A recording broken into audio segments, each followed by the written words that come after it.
성령님 좋은 아침입니다. 이 시간 성령님을 초청합니다. 오늘도 내 안에 오셔서 하나님을 기쁘시게 해드릴 것을 소원하게 해주세요. 오늘 말씀을 통해 구체적으로 무엇을 해야 할지를 깨닫게 해주세요. 깨달은 것을 삶 속에서 실천할 수 있도록 도와주세요. 아멘. 오늘 함께 나누실 하나님 말씀은 레위기 27장 14절에서 34절까지 말씀입니다. 만일 어떤 사람이 자기 집을 성별하여 여호와께 드리려 하면 제사장이 그 우열간의 값을 정할지니 그 값은 제사장이 정한 대로 될 것이며, 만일 그 사람이 자기 집을 물으려면 내가 값을 정한 돈에 그 5분의 1을 더할지니 그리하면 자기 소유가 되리라. 만일 어떤 사람이 자기 기업된 밭 얼마를 성별하여 여호와께 드리려 하면 마지기 수대로 내가 값을 정하되 보리 한 호멜지기에는 은 50세겔로 계산할지며, 만일 그가 그 밭을 신년부터 성별하여 드렸으면 그 값을 네가 정한 대로 할 것이요, 만일 그 밭을 신년 후에 성별하여 드렸으면 제사장이 다음 신년까지 남은 연수를 따라 그 값을 계산하고 정한 값에서 그 값에 상당하게 감할 것이며, 만일 밭을 성별하여 드린 자가 그것을 물으려면 내가 값을 정한 돈에 그 5분의 1을 더할지니 그리하면 그것이 자기 소유가 될 것이요, 만일 그가 그 밭을 무르지 아니하려거나 타인에게 팔았으면 다시는 무르지 못하고 신년이 되어서 그 밭이 돌아오게 될 때에는 여호와께 바친 성물이 되어 영령이 드린 땅과 같이 제사장의 기업이 될 것이며, 만일 사람에게 샀고 자기 기업이 아닌 밭을 여호와께 성별하여 드렸으면 너는 값을 정하고 제사장은 그를 위하여 신년까지 계산하고 그는 내가 값을 정한 돈을 그날에 여호와께 드려 성물로 삼을지며, 그가 판 밭은 신년에 그 판 사람 곧 그 땅의 원주에게로 되돌아갈지니라. 또 내가 정한 모든 값은 성소의 세겔로 하되 20게라를 한 세겔로 할지니라. 오직 가축 중에 처음 난 것은 여호와께 드릴 첫 것이라. 소나 양은 여호와의 것이니 누구든지 그것으로는 성별하여 드리지 못할 것이며, 만일 부정한 짐승이면 내가 정한 값에 그 5분의 1을 더하여 물을 것이요, 만일 무르지 아니하려면 내가 정한 값대로 팔지니라. 어떤 사람이 자기 소유 중에서 오직 여호와께 온전히 바친 모든 것은 사람이든지 가축이든지 기업에 바치든지 팔지도 못하고 무르지도 못하나니 바친 것은 다 여호와께 지극히 거룩함이며, 온전히 바친 그 사람은 다시 무르지 못하나니 반드시 죽일지니라. 그리고 그 땅의 10분의 1 곧 그 땅의 곡식이나 나무의 열매는 그 10분의 1은 여호와의 것이니 여호와의 성물이라.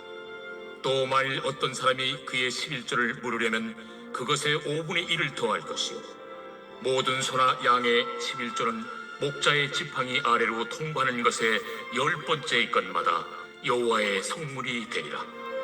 그 우열을 가리거나 바꾸거나 하지 말라. 바꾸면 둘 다 거룩하리니 무르지 못하리라. 이것은 여호와께서 시내산에서 이스라엘 자손을 위하여 모세에게 명령하신 계명이니라. 우리가 함께 읽은 레위기의 마지막 장인 27장은 사람이 하나님께 소유권을 이전할 때 지켜야 되는 규례에 대해서 다루고 있습니다.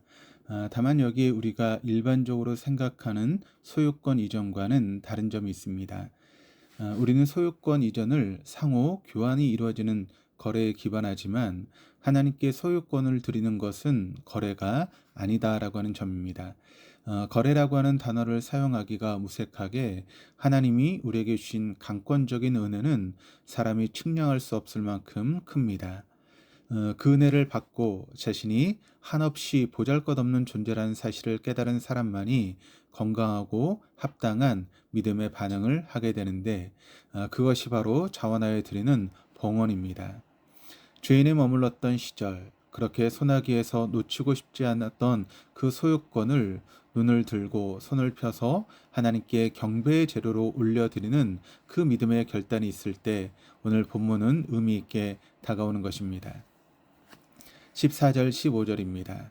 만일 어떤 사람이 자기 집을 성별하여 여호와께 드리려 하면 제사장이 그 우열간의 값을 정할지니 그 값은 제사장이 정한 대로 될 것이며 만일 그 사람이 자기 집을 물으려면 내가 값을 정한 돈의 그 5분의 1을 더할지니 그리하면 자기 소유가 되리라.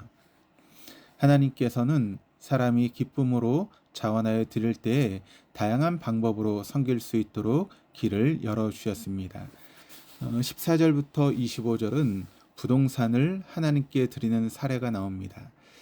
사람이 헌신의 표현으로 자기 집을 성소에 바칠 경우 제사장은 그 집을 처분하여 성소의 재정으로 사용할 수 있었습니다.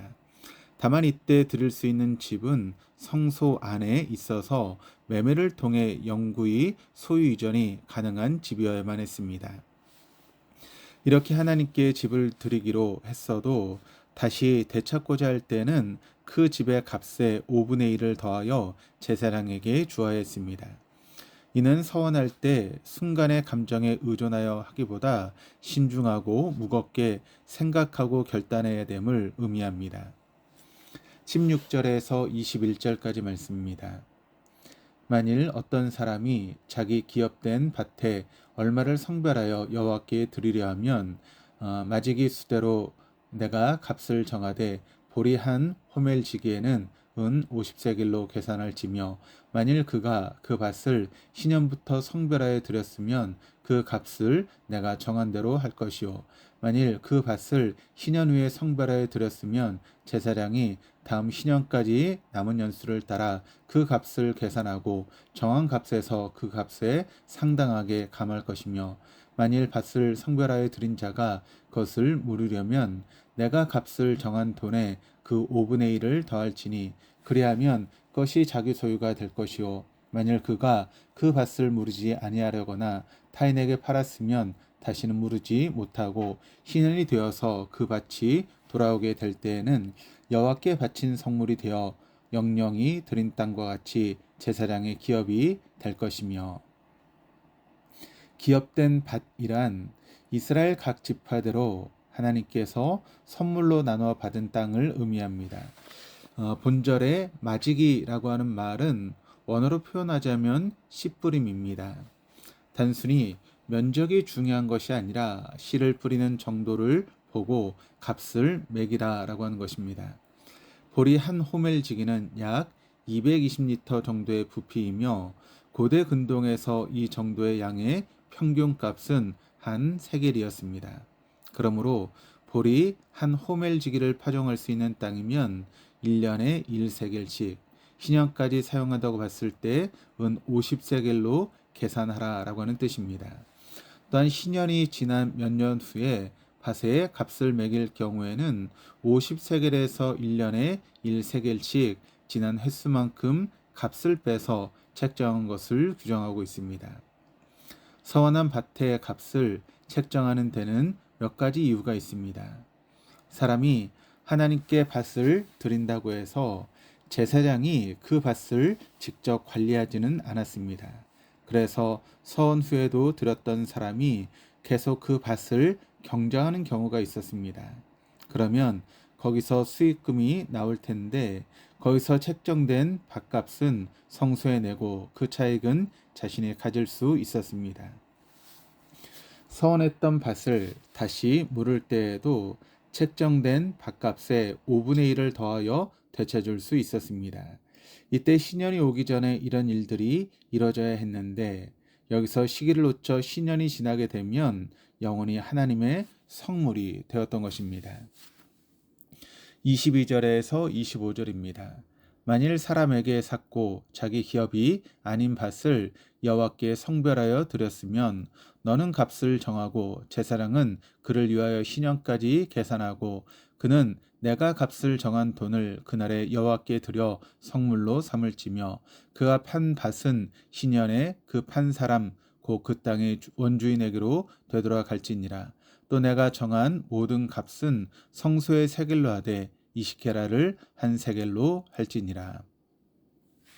만일 다른 사람에게 밭을 사서 것을 하나님께 드리기로 서원했다면 신형까지 계산해서 값을 산정한 뒤에 하나님께 그 돈을 드려야만 했습니다.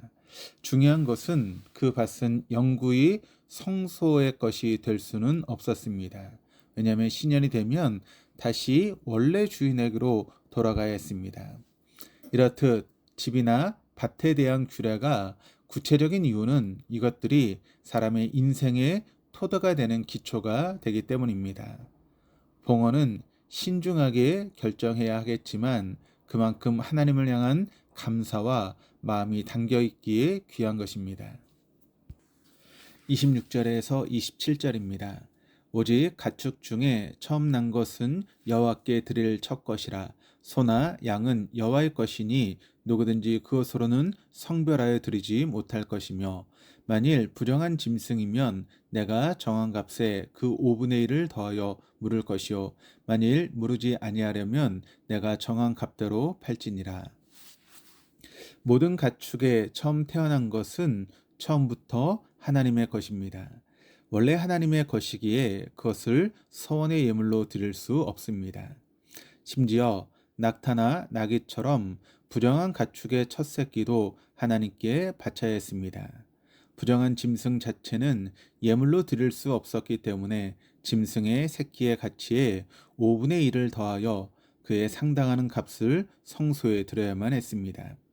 이는 부정한 짐승이기에 드리는 일종의 보상금이었습니다.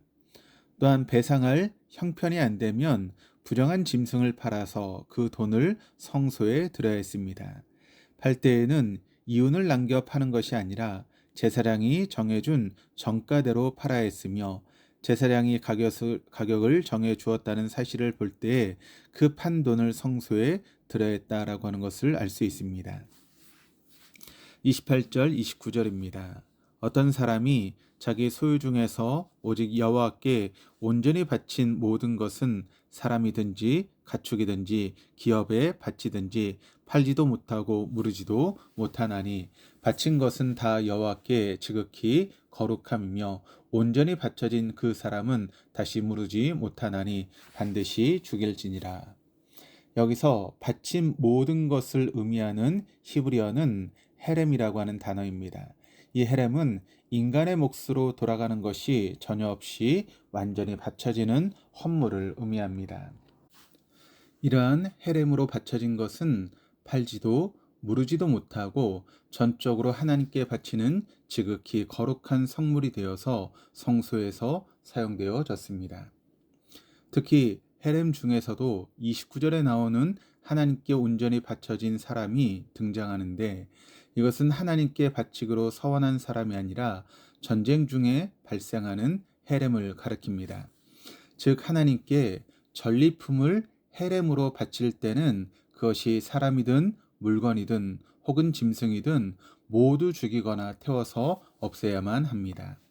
사람이 헤렘으로 바쳐진 사례는 사악한 죄를 저지르거나 신성을 모독하거나 우상을 숭배하는 경우입니다. 우리가 잘 아는 여리고성 전투가 여기에 해당됩니다. 마지막 30절에서 34절입니다. 그리고 그 땅의 10분의 1, 곧 그 땅의 곡식이나 나무의 열매는 그 10분의 1은 여호와의 것이니 여호와의 성물이라.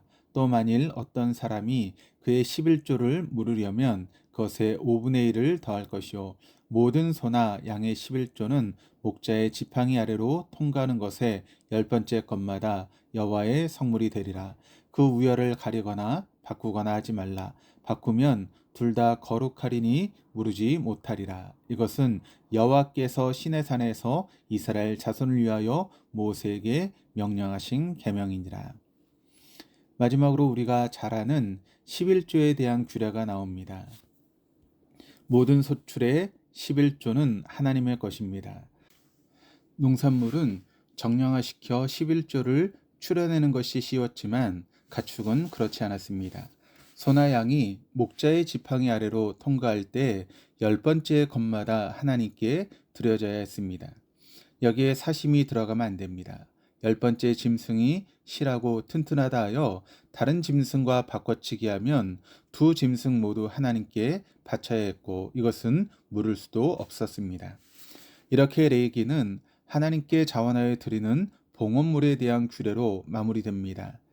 사실 우리가 하나님께 드린다라고 표현하지만 그 드리는 것조차 전부 하나님의 것입니다. 그럼에도 우리가 하나님께 기쁨으로 예배하며 내게 있는 것을 하나님께 드리는 이유가 무엇입니까? 어린 자녀들이 얼마 되지 않은 용돈을 모아 작은 선물을 부모님께 드립니다. 그 부모가 기뻐하는 이유는 그 선물이 탁월해서가 아닙니다. 그 선물에 담긴 자녀의 고백을 기뻐하는 것입니다. 모든 것이 하나님의 것이지만 그리고 나의 나된 것이 하나님의 은혜밖에 없는 것을 알기에 너무나 보잘것없지만 주님 이것이라도 우리의 마음을 받아 주옵소서. 그 고백이 몸부림이 봉헌에 담겨 있는 것입니다. 이 시간 우리에게 자기 아들을 아끼지 아니하시고 우리 모든 사람을 위하여 내어주신 그 하나님을 눈을 들어 바라보십시다. 이미 우리에게 주신 것들에 감사하며 나의 물질과 건강과 시간과 마음을 기쁨으로 주님께 올려드리는 복된 신앙이 있으시기를 주님의 이름으로 축복합니다. 기도하시겠습니다. 사랑과 은혜가 풍성하신 하나님 아버지, 이미 우리를 위해서 예수 그리스도까지 내어주셨을 뿐만 아니라 모든 것을 우리에게 선물로 주셨음에 감사드립니다. 내게 있다 하여 그것이 나의 것이 아니라 오직 하나님께로부터 왔음을 기억하며 오늘도 겸손과 감사함으로 살게 하옵소서. 주님께 소유권을 이전할 때 인색한 마음이 아닌 기쁨으로 자원함으로 드리게 하시고 더 많은 감사의 제목들로 우리 인생이 가득 채워지게 하옵소서. 우리의 헌신과 봉헌이 하나님 나라를 선명하게 드러내는 데 사용되기를 원합니다. 감사드리며 예수 그리스도 이름으로 기도드립니다. 아멘.